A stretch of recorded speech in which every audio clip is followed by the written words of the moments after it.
So, hello. Thank you very much for coming to today's webinar on medical negligence. My name is Alvin. I'm the medical legal lead at Mind the Bleep. So just one second. Just joining on my iPad here as well, so I can actually see what you guys are seeing. Thank you very much for attending. This is, number 4, unfortunately had to be postponed due to some logistical difficulties, but we're here today. So just an introduction. So I'm one of the I am one of the SHOs currently working as a locum North Middlesex Hospital. Did a master's in healthcare law and ethics. So this has been one of my passion projects, and Aditi as well as Devesh I've been very fortunate for them to help out with us in our previous lectures. I'm sure some of you have tuned into some of them, and we'll be having subsequent lectures throughout August and September as well. So keep your eyes peeled on the Mind the Bleep website and so on. Okay, so just a couple of ground rules. So I now have the YouTube Live going on my iPad. So any questions you want to ask, just post it like you would in a YouTube Live, and I will try my best to pause and respond to them. As well as any feedback or certificates-wise, we will be putting up a QR code at the end.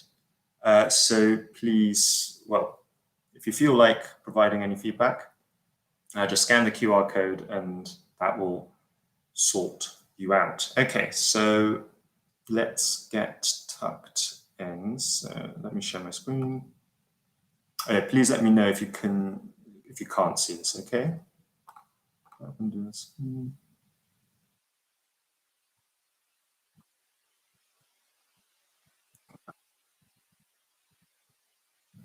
Lovely, I believe I'm sharing. So if I go here, present.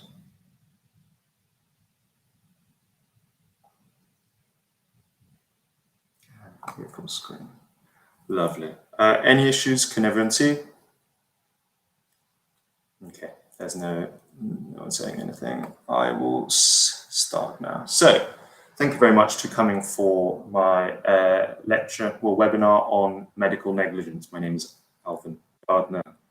So today's learning objectives. So define medical negligence, as well as explain its 3 core elements that are required to establish medical negligence, apply these legal principles to real world as well as hypothetical scenarios.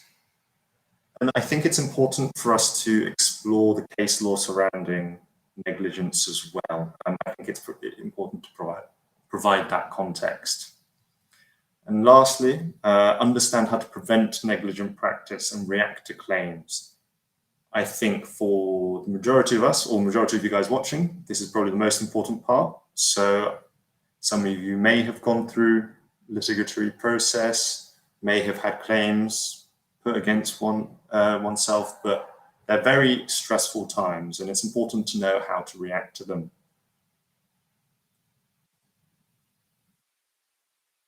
As with all of our lectures, legal disclaimer. So everything involved in this lecture is for educational purposes only. The information included in this webinar is up to date, to the best of my knowledge, up to the recording of this webinar. And should you require any further independent legal advice, please seek a professional legal opinion. So talk to the MD, talk to the MPS, talk to your solicitor. This should only be referred to for educational purposes and is not a legal guide. Remember, I'm not a lawyer. So, starting off with, what is medical negligence? So, medical negligence is defined as the failure by a healthcare professional or institution to exercise a reasonable standard of care that results in harm or injury. So the civil law exists so as to provide compensation for people where they're owed a duty of care, and due to, I guess, a drop in that standard of care, you experience harm or injury. So let's delve into those three pillars. Oh, actually, no, sorry. I overstepped the gun there. So provide some context of the current landscape, so the current medical landscape. In the period of 2023 to 2024, 2.8 billion was spent on litigatory practice with 13,784 new cases. So those are increases on the previous year.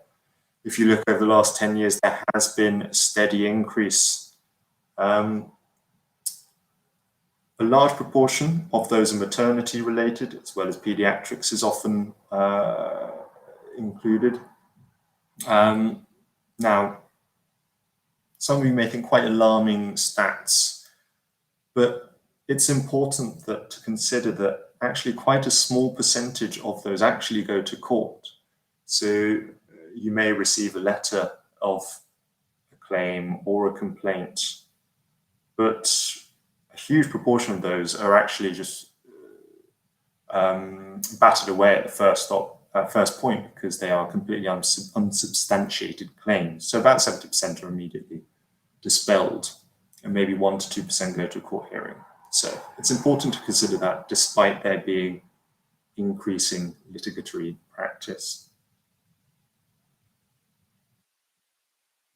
So these are the three parts. So to establish negligence, the three parts: the duty of care. So you have to establish that there was duty of care between yourself and the patient. Quite easy in the context of our jobs. We interact with the patient, we diagnose, treat, communicate. We are the ones responsible. You then have to establish whether there's been a breach of that duty. So whether the defendant, so yourself, or any clinical individual, or doctor, had fallen below the reasonable standard of care, or reasonable standard of care, skill of that profession. Lastly, you need to prove causation. Whether the foreseeable harm that the claimant is claiming against was a result of a consequential breach of duty. Now let's break each part apart. So the duty of care, we've already talked about, is sufficiently proximate in our work, not just physically proximate, anything over the phone as well. So any advice that you're giving over the phone, so telephone consultations, doctor to doctor, so referring, getting specialist advice from specialists within hospitals. These are all going to be included within the doctor-patient relationship. A slightly interesting point that I'd like to cover is the Good Samaritan law, or actually the absence of a Good Samaritan law. So what this means is if you're out walking, maybe even on a bus, and you do see someone who faints, goes to the floor, maybe has a cardiac arrest, there is no legal duty for you to actually attend. So you wouldn't actually be, legally liable at that point if you were not to treat that patient. The only issue is it starts the good medical practice, so as highlighted there, says you must attend these situations. So in that sense, a doctor-patient relationship can be forged. So if you're acting professionally, you should attend someone who is unwell outside of the workplace or outside the clinical area. You will be judged on what's available to you at the time. So the threshold for litigation is high in these scenarios.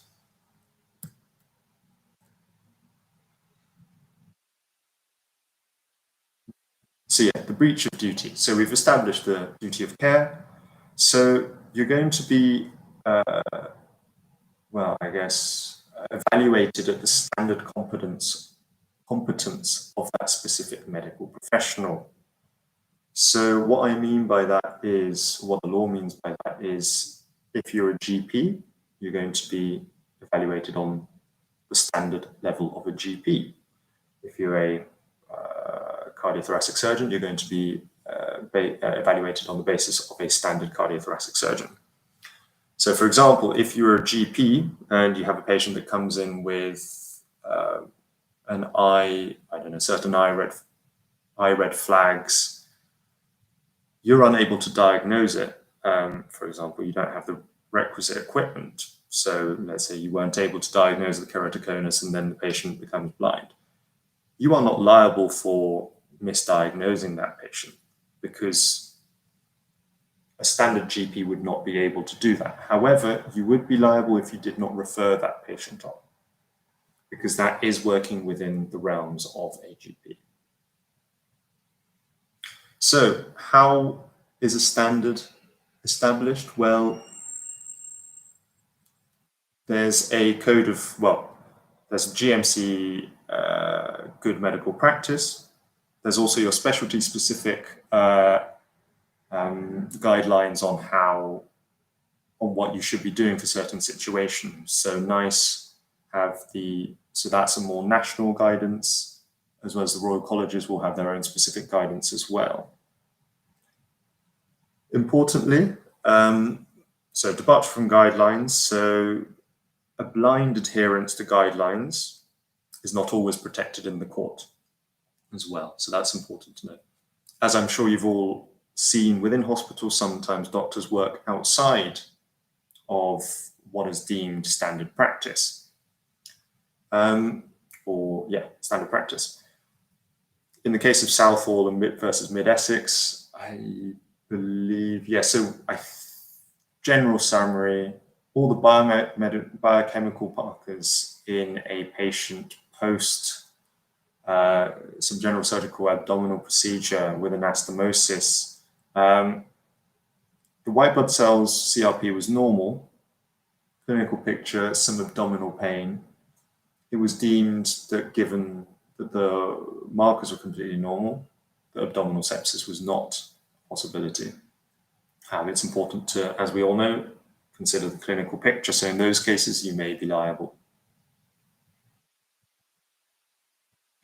Importantly, inexperience, unfortunately, is not an excuse to not be attaining the reasonable standard of care. This is quite difficult in our scenario. So especially me having gone through foundation year, we all rotate through.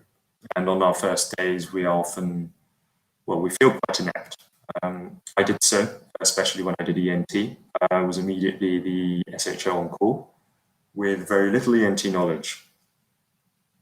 However, in the legal context, you will be evaluated to the level of for example, an ENT SHO. The courts do recognize that you have to train on the job, and that's been the nature of medicine for a very long time. What you need to do in these scenarios is escalate to a senior appropriately. So once again, as we've been taught in our training, if you do feel out of depth, escalate to a senior. Always do that. Importantly, it's not an absolute rule. Just because you're inexperienced or feel inexperienced doesn't mean you have this unfettered right to keep escalating to seniors and not doing anything.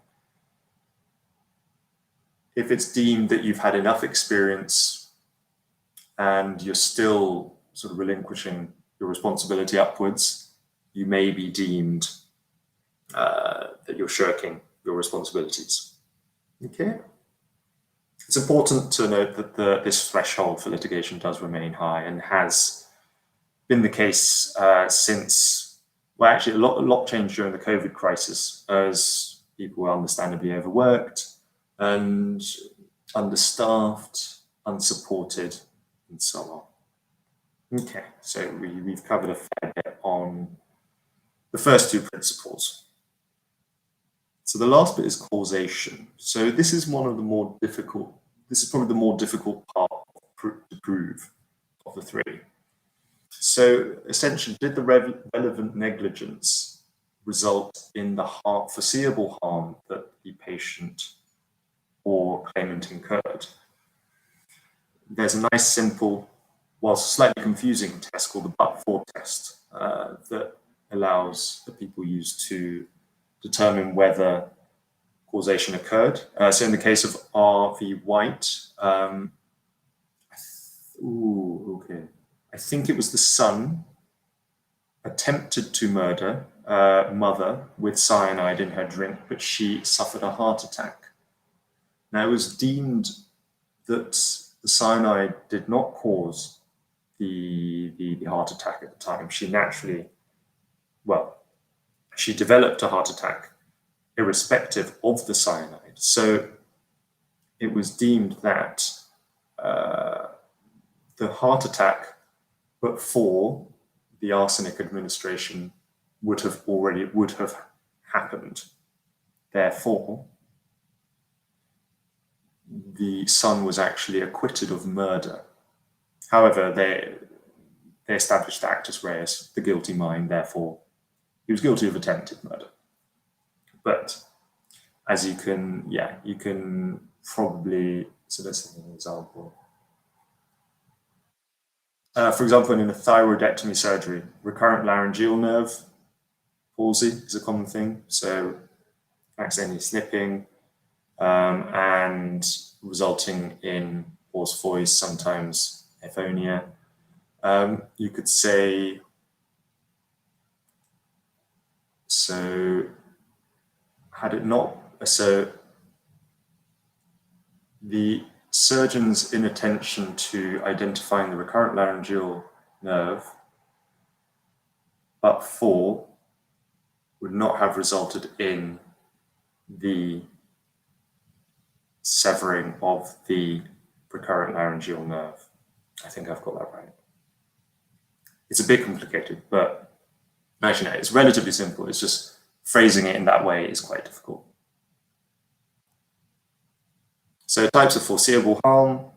So physical harm, psychiatric harm, your two standard things you should be considering, as well as self-harm. So if a patient comes into hospital with established psychiatric history, is stating that they will commit suicide, already have plans, high-risk patient, if you discharge that person and they do commit suicide at home, you would be deemed negligent in that case. Okay, 20 minutes. So in general practice, some slightly more specific points. So they are less common compared to maternity and so on, but it is increasing. As identified earlier, generally, you're going to be evaluated on the standard of a general practitioner. You don't have all the resources that a hospital has, so appropriately identifying red flags, communicating and referring on to tertiary centres, secondary centres is what you need to be doing. Maintenance of records and ensuring adequate communication between yourself and the patient.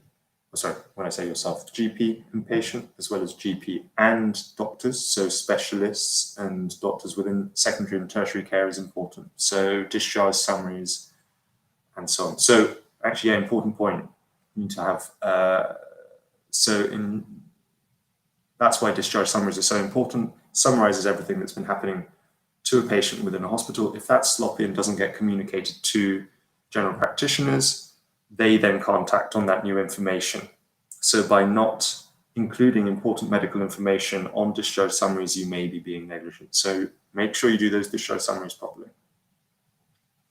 Lastly, prescribing. I just thought I'd add, this is a little fun one. Bad handwriting on FP10s can be liable for that, unfortunately. If someone can't read it, especially a pharmacist, and dispenses the wrong medication, both the pharmacist and the doctor is there liable.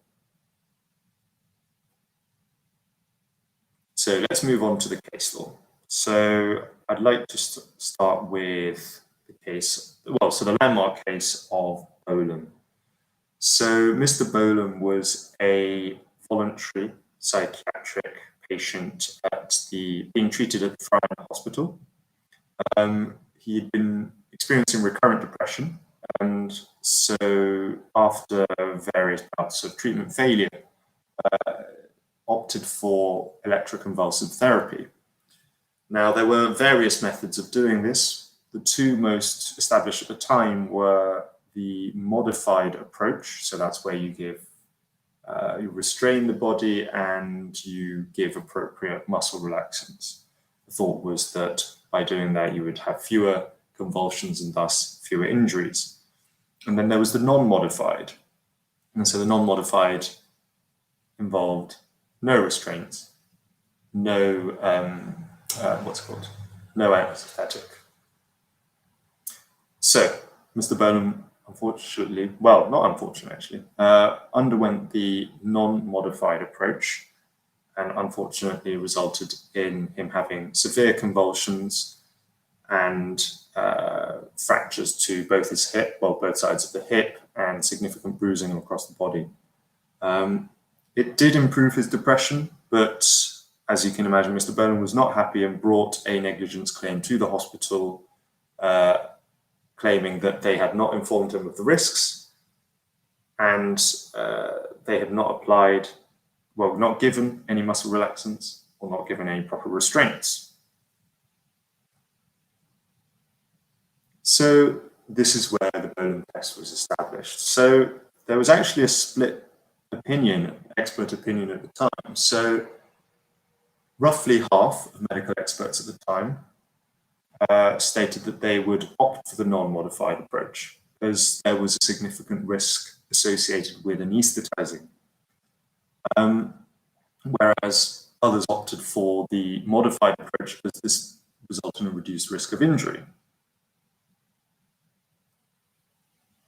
So the Burnham test summarized: a doctor who has acted in accordance with a practice accepted at the time as proper by a reasonable body of medical opinion skilled in the particular form of treatment in question was not guilty of negligence merely because there was a body of competent professional opinion which might adopt a different technique. So essentially, a doctor cannot be found to be negligent even if there's a contrarian medical opinion on how to manage something against how they practiced, as long as there is a reasonable body of medical opinion that supports whatever they opted for. So in this case, as the non-modified approach was supported at the time, it was deemed that he was not being negligent.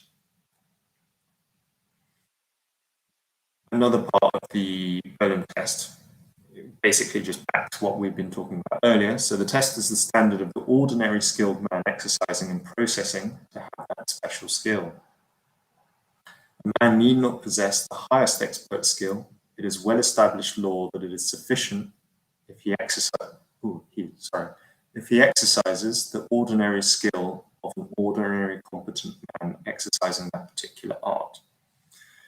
So this once again goes back to reasonable standard care of that specific role, specific doctor, in adherence to current practice.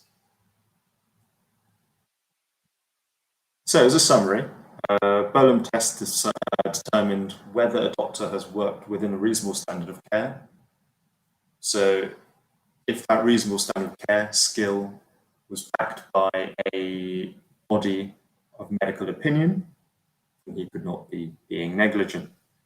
So Burnham, in a summary, is a very much a doctor knows best approach.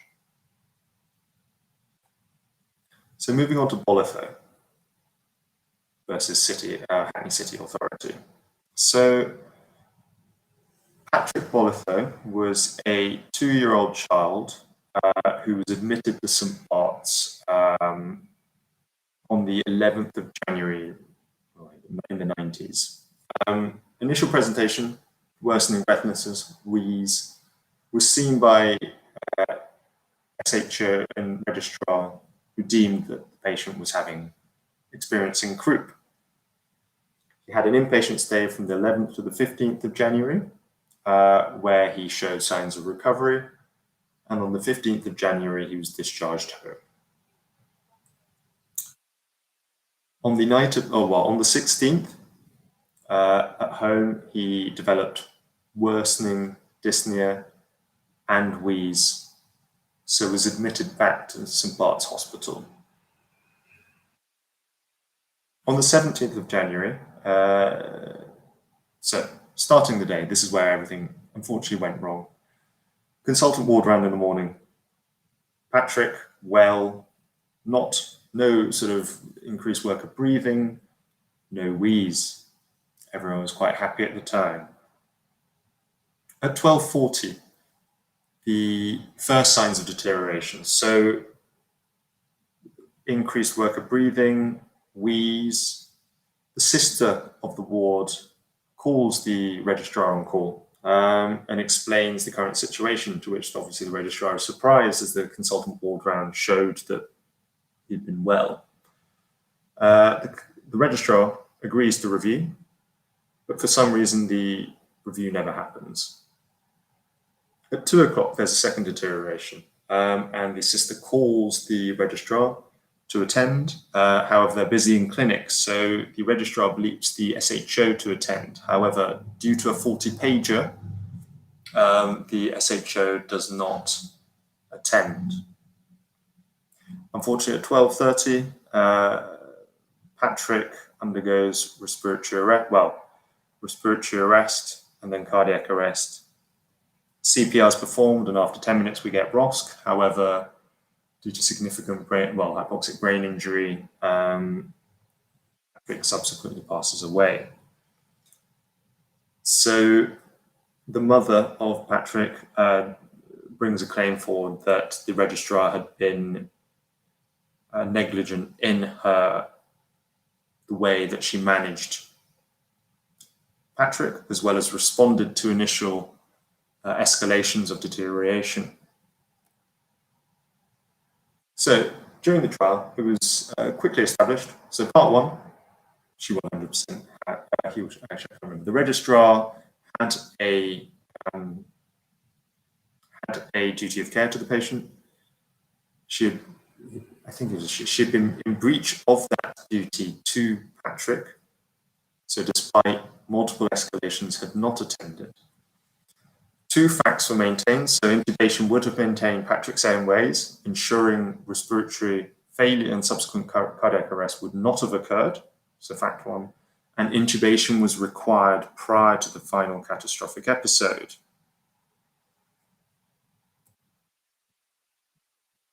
So, in terms of applying Bolam, the central question was whether the defendant would have considered intubation at the time of the events. So when asked, the registrar stated that after the deterioration, so 1 and 2, she would still not have intubated the patient at the time. And therefore, the action of not intubating had not necessarily led to the harm incurred as in the cardiac arrest. So it went to Bolam. So 5 experts supported the necessity of intubation, but 3 did not support intubation. Therefore, Lord Hutchinson at the time opined in favour of Hackney City Council as an established body of medical opinion, stated that they would not have intubated Patrick at the time. So this was subsequently appealed, and it was determined in the appeal that the court must be satisfied that the body of opinion relied upon could demonstrate that such opinion had a logical basis. So despite initially 2 facts saying that intubation would have prevented respiratory and cardiac arrest, there was a body of evidence that suggested not intubate. There was a fallacy there. So the main takeaway from Bolitho is that any medical opinion or medical expert opinion must be responsible, reasonable, and respectable. So anything illogical may be rejected by the courts. At the end of the day, the courts are simply legal professionals, and any clinical decisions are down to the doctors. So it's important to note that rejections are still rare. It just rejected the absolute standard of Berlin, so doctor knows best. So I've done quite a lot of talking up until this point. So it's been about 30 minutes. So a little case study I prepared. So a GP fails to refer a 80-year-old woman with a 3-month history of intermittent chest pain, fatigue, and occasional pruritus. So the context of this, so ECG was normal, CRP is a little raised, GP at the time thinks it's probably nothing, bloods are normal. She's not referred on for any further investigation or follow-up. 6 months later, she is diagnosed with lung cancer. Very briefly. Okay, so I'll give you 30 seconds to a minute for this, okay?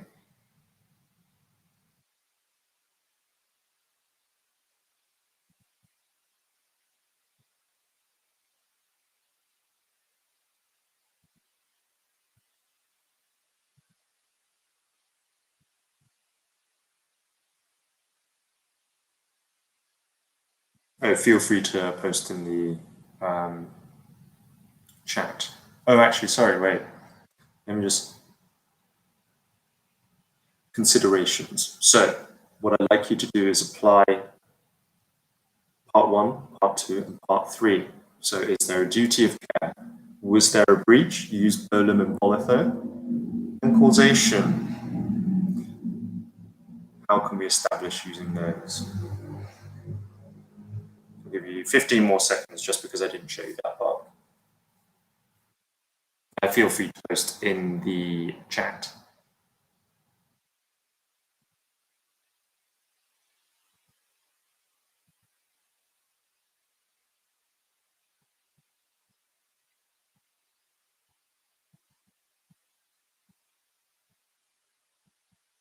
Okay, so part 1. Is there a duty of care? GP seeing a patient, that's a well-established doctor-patient relationship. Was there a breach? So a reasonable GP with the standard set of skills, competence, and care would have recognized those red flags. So it's a 3-month history of intermittent chest pain, fatigue, occasional pruritus. Oh, actually, that's annoying. I thought I had a weight loss. Anyway, these are some red flag features. ECG is normal. Maybe you thought the line of MI, ACS, CRP, maybe thinking infection, but missed out malignancy. So the fact that, as NICE guidance suggests, any of those red flags should be referred on for at least imaging, if not a 2-week wait. So we've established that a reasonable doctor would have referred for chest X-ray, further investigations, a 2-week wait to an appropriate respiratory team. And would early diagnosis have changed the outcome? So the patient in this context, 6 months later, due to not being able to cope with the symptoms anymore, turns up to ED, and that's where they note that she has advanced lung cancer with Mets. Potentially 6 months before, had she been diagnosed, had she been referred for the right tests, this may have had a significant significant implications on the outcome. So,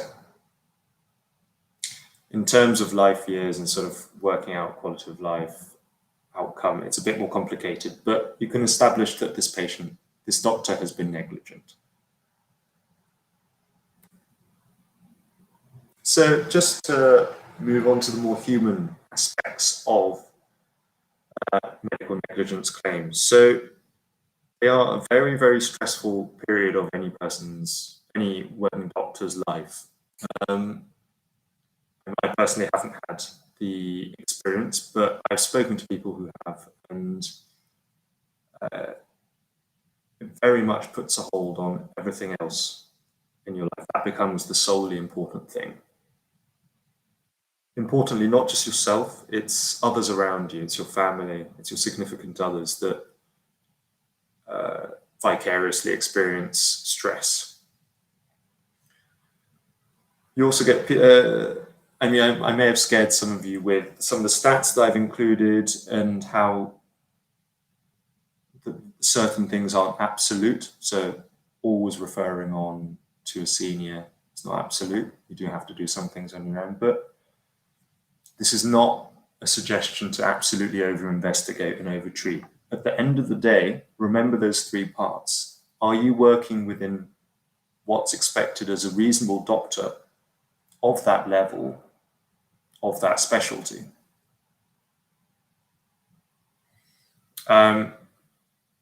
So we've had a look at the NHS resolution figures, quite significant financial repercussions as a result of poor medical practice. And I guess, so on top of impact on revalidation, GMC scrutiny, its impact on colleagues as well, the stigma that's associated with litigation, complaints. It can have if poorly managed, can have severe consequences on progression. Hence why we move on to general tips for reducing risk of medical negligence. So these are all quite general. Once again, I'm not a lawyer, but I am a clinician. So when thinking about those three aspects, if you know your clinical guidelines, be knowledgeable, and if you don't know where to look it up as well. Know where to escalate, know where to communicate, know how to communicate, who to communicate to as well. So on that backdrop as well, you need to have a very good documentation. If you didn't write it, it didn't happen, unfortunately. Or is more your word against theirs. So good documentation, clear documentation, very important. Promptly escalate, we've already talked about that. As I'm sure some of you guys will be starting F1 quite soon, or starting various different roles. Going to be with unfamiliar faces, unfamiliar environment. Ensure, and remember, incompetence is not a defense. Therefore, you should be promptly escalating to seniors, getting all the experience you need, getting all the help you need. An important one, some safety netting advice, actually. Often I see just safety netted. Unfortunately, doesn't actually provide much. You need to say what you've safety netted for. In the case of, let's say, with that GP, maybe slightly more yellow flags, mild chest pain that's been there for a week.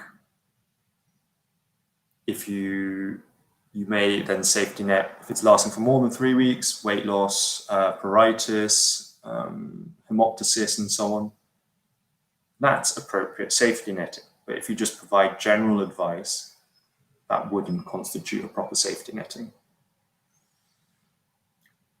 Next point, so you should always think about the doctor-patient relationship, that relationship of trust.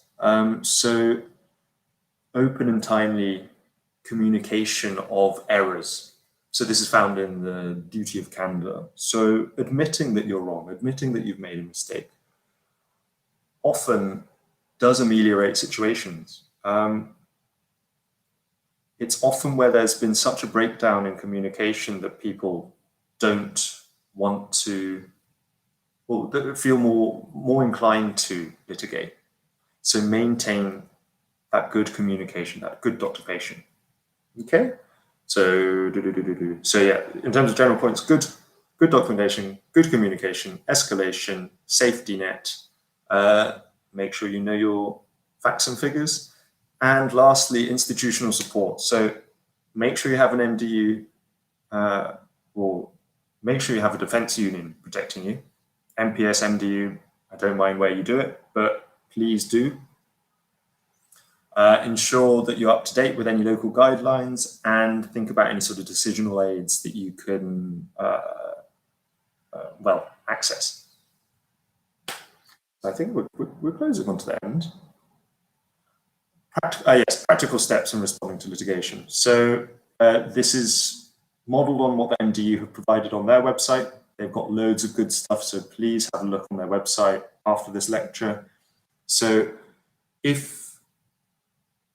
regardless of whether you're being claimed or being litigated, seek advice from your medical defense union. If you have some doubt about the medical legal consequences of something, talk to your MD, talk to your provider. You're paying a subscription for a reason. However unimportant you may think it is, contact them. As we discussed, very stressful situation. You need to understand your emotions or sort of acknowledge your emotions. So you'll go through a myriad. Well, I'm sure you would go through a myriad of emotions when you get that letter. Just remember, a large proportion of them don't go to court. And also, this is very much up to your discretion, but reach out to your close support network. So significant others that you trust. Make sure you keep it confidential. Don't start dropping patient details there. That would be a bad idea. So yeah, that I think is a very short introduction to medical negligence and I guess how to respond. Thank you very much for listening in. I hope that's been useful. Please, I'll put the what's it called? Let me stop sharing first. I'll put the QR code. So the QR code should be popping up here. Oh, there it is. Can I move it? No, I can't. Up in this corner. If you'd like to provide any feedback, would appreciate how I could do things differently, as well as a whole series, how we can do things differently, would be much appreciated, because this is very much for you guys. And we want this to go on for a couple of months. I think this was very much our goal, because we all thought at uni that you don't really get much medical legal teaching, despite it being quite imperative to your day-to-day work. You just sign up to a defense union and you're just expected to know what they provide. Anyway, that was at least my thought. So yeah, next week we have a DT giving a lovely lecture on overseas visitors and translators within the NHS. So being able to appropriately use that service, as well as understanding the law behind that as well. Any questions? I can't see anything in YouTube, so I'm going to assume that we're all good. If you don't have any time, I'll also be posting the feedback link on the YouTube video as well. So see some of you next week, hopefully, and take care. Bye.